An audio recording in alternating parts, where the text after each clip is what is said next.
பிரித்து வைத்திருக்கின்றான். 9 வகையான தானியத்தை பிரித்து வைத்த தமிழன் திசையை 8 விதமாக பிரித்து வைத்திருக்கின்றான்.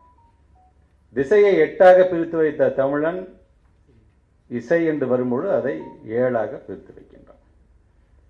இசையை 7ஆக பிரித்து வைத்தவன் சுவையை 6ஆக பிரித்து வைக்கின்றான். சுவையை 6ஆக பிரித்து வைத்தவன் நிலத்தை 5ஆக பிரித்து வைக்கிறான். நிலத்தை 5ஆக பிரித்து வைத்தவன் காற்றை 4ஆக, கோடை, வாடை, கொண்டல், தென்றல் என்று 4ஆக பிரித்து வைக்கிறான். காற்றை 4ஆக பிரித்து வைத்தவன் தமிழை 3ஆக பிரித்து வைக்கின்றான். தமிழை 3ஆக பிரித்து வைத்தவன் தமிழன், தமிழனை, மனிதனை 2ஆக ஆண், பெண் என்று பிரித்து வைக்கிறான். ஆனால் ஆண், பெண் என்று பிரித்து வைத்தவன் ஒழுக்கத்தை மட்டும் ஒன்றாக வைத்திருக்கிறான் என்று சொல்லும் பொழுது அந்த தமிழ் ஒழுக்கத்தோடு தமிழை எப்படி நாம் உச்சரிக்க வேண்டும், தமிழில் தவறு வராமல் அவன் எப்படி எழுத வேண்டும் என்கின்ற வரைக்கும். இன்றைக்கு என் காலையினுடைய திருவெம்புத்தூர் தொகுதியில் ஒரு நிகழ்ச்சியில், ஒரு இல்லத்தினுடைய நிகழ்ச்சியை நான் போயிட்டு வரும்போது வெளியில் வருகின்ற ஒருத்தர் என்கிட்ட 2 புத்தகத்தை கொடுத்தார். அந்த புத்தகம் வந்து ரொம்ப சின்னது, பாக்கெட் சைஸில். எப்படி நம்முடைய திராவிடர் கழகத்தினுடைய ஆசிரியர் ஐயா அவர்கள் எழுதிய தந்தை பெரியாருடைய பற்றி ஒரு புத்தகம் ஒன்று இருக்கும், எல்லாம் பார்த்துருக்கீங்க, சின்னதாக.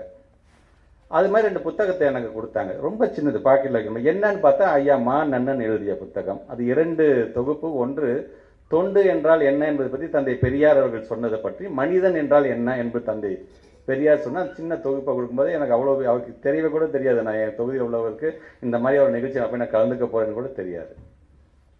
ஆக அப்படிப்பட்ட நன்னன் ஐயாவுடைய நிகழ்வில் இன்றைக்கி நாங்கள், அதுவும் திராவிடர் கழகம், திராவிட இனம் என்று வந்தாலே அந்த உழைப்பு, நான் ஏற்கனவே சொன்னது, தந்தை பெரியார் இந்த சமுதாயத்திற்காக தன்னுடைய 94, 95 வரைக்கும் வாழ்ந்து மறைந்தவர். அதனை ஒட்டி நம்முடைய பேரறிஞர் அண்ணா அவர்கள் இந்த இனத்திற்காக, முத்தமிழர் கலைஞர் அவர்கள் இந்த இனத்திற்காக. இன்றைக்கு முத்தமிழர் கலைஞர்களுடைய பெயராலே உழைப்பு உழைப்பு உழைப்பு, அதுதான் ஸ்டாலின் என்கின்ற பெயரை பெற்றிருக்கின்ற நம்முடைய திராவிட மாடலை ஆட்சியை நடத்தி கொண்டிருக்கின்றார் மாண்பு தமிழ்நாட்டு முதலமைச்சர். இப்படி அந்த உழைப்பில் நம்முடைய ஆசிரியர் ஐயா இன்னைக்கு வரவில்லை என்று சொன்னாலும், பல நேரம் ஏன் நான் பொறுப்பு அமைச்சராக இருக்கக்கூடிய நாகப்பட்டினம் மாவட்டத்தை கூட பார்த்தீங்கன்னா, ஐ திங்க் கடந்த வாரம் கூட அவருக்கான பரப்புரை ஆரம்பிச்சிட்டார். பாஜக சார்ந்து பாஜக இயக்கி கொண்டிருக்கின்ற RSS அமைப்பு, அதன் மூலமாக நாட்டு மக்களுக்கு என்ன கேடுகள் வந்து கொண்டிருக்கின்றது என்பதை பற்றியாக இருந்தாலும் சரி, அல்லது பாரதிய ஜனதா கொண்டு வருகின்ற மக்கள் விரோதமான சட்டங்களாக இருந்தாலும் திட்டங்களாக இருந்தாலும் எப்படி நாம் எல்லாம் அதில் பாதிக்கப்படுகிறோம் என்பதை எடுத்து சொல்வதாக இந்த பரப்புரை.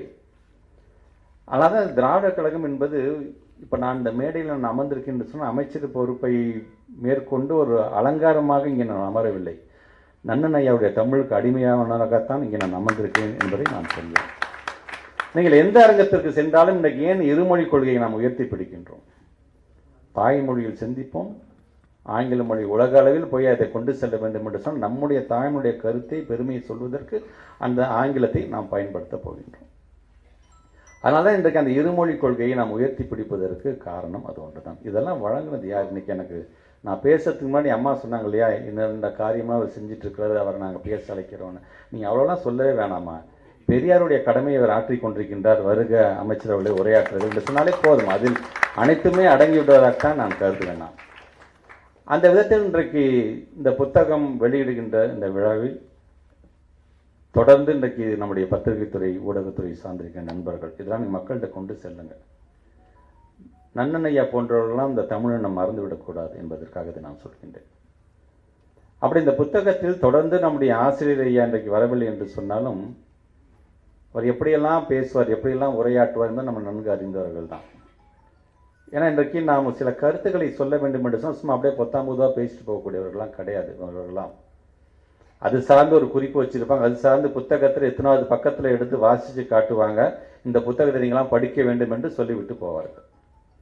இன்றைக்கு அந்த வழியில் நம்முடைய பெருமதிப்பிற்குரிய அண்ணன் சுபவி அண்ணன் அவர்கள் இன்னைக்கு எப்படிப்பட்ட ஒரு காலம் என்பதை நம்ம பார்த்துட்டு இருக்கோம். நம்ம அடிப்படை அரசியல் அறிவே இன்றைக்கு இல்லாதவர்கள் இன்றைக்கு ஆங்காங்கே தெரிந்து கொண்டிருக்கின்றார்கள். சங்கிகள் கூட்டம் என்று சொல்லக்கூடியவர்கள் ஆங்காங்கே ஏதோ கருத்துக்கள், பொய்களையும் புரட்டுகளையும் ஆங்காங்கே சொல்லிக்கிட்டு, இதுக்கு பேர் தான் பிரச்சாரம், இதுக்கு பேருக்கு தான் கூட்டம், கூட்டத்துக்கு முன்பு நான் உரையாற்றுவதுதான் உரை என்று சில பேர் பேசிட்டு இருக்கிறாங்க. அதையெல்லாம் தவிடுபொடியாக்க வேண்டும் என்று சொன்னால் இன்றைக்கு நம்முடைய நாட்டுக்கான ஒரு மிகப்பெரிய தேவையாக நான் பார்க்கக்கூடியது அண்ணன் சுபவி அண்ணன் அவர்களே. பகுத்தறிவு சார்ந்து பேசுவதாக இருந்தாலும் சரி, அடிப்படை அரசியல் என்றால் என்னது என்று தெரியுமா, அடிப்படை அறிவு என்றால் என்னவென்று தெரியுமா என்று பேசக்கூடிய இவர்களை போன்றவர்கள் இன்றைக்கு நமக்கு தேவை.